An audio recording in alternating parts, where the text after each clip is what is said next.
There's excitement over AI and its incorporation into robots. Now that's called physical AI.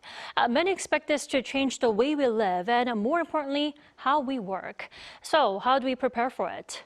Our economics and business team looked at the inevitable transition from multiple angles. Until very recently, a human-like robot performing a backflip was something we could only imagine. While companies have been using robots in industrial settings for years, advances in artificial intelligence are driving robots toward the next generation, physical AI.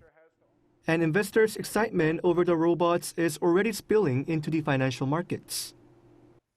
While it may take some time for Korean robots to be used in our daily lives, the stock market is already reacting positively.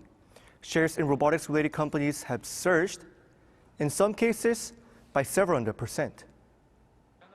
On the streets of Seoul, many people are already considering what humanoid robots might mean for the future. We're seeing many robotics companies here developing machines that can be deployed directly at industrial sites. 2026 could mark the initial phase of introducing robots into real-world operations, and the investment community has high expectations. And some are already thinking about the next step, how to use robots to improve efficiency. There's a growing perception that humanoid robots can serve as a form of labor leverage. I think the more important question is how we can effectively integrate AI into our work processes and make the most of it. Here in Seoul, expectations are high over the growing use of robots in industry, and the next generation of humanoids is still to come. But what about on the industrial front lines, for those who are actually working with the robots or even potentially being replaced? Let's turn to my colleague, Junho. Thanks, Junan. Well, one place where human workers could be particularly affected by the rise of humanoid robots in industry is here, a southeastern coastal city of Ulsan.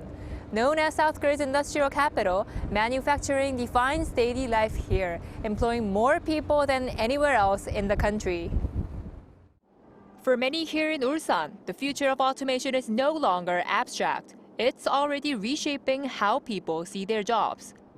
Concerns run deep for this worker in his 30s, just beginning his working life. I'm definitely anxious. I'm worried that there will be fewer new hires and that the range of work we can choose from will narrow. We call it job rotation, the opportunity to switch roles. But if a robot takes over a whole process, there will be far fewer positions to apply for.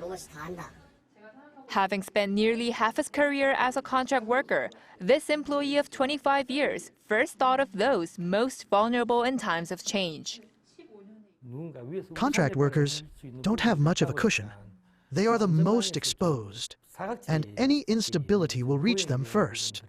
That's what worries me about the younger generation. For this veteran of 35 years, there remains a window before adoption, and it all depends on how that time is used.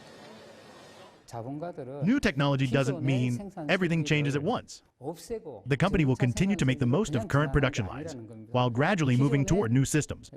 There is still time during this transitional period for labor, management, and the government to work out solutions together.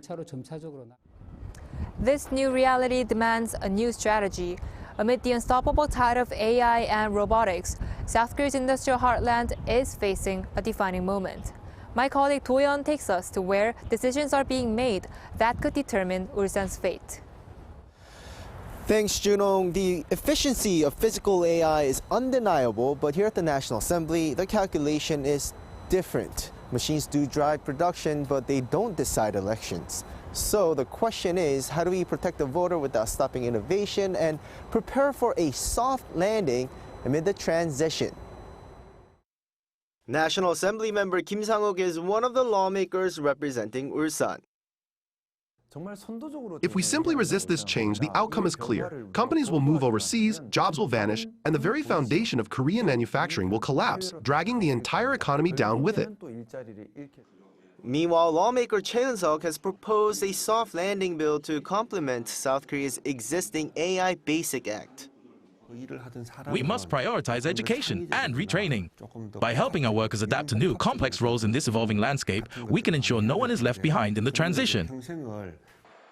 While at early stages of talks, lawmakers are also looking at ways to make sure everybody directly benefits from physical AI and ease the concerns over job losses.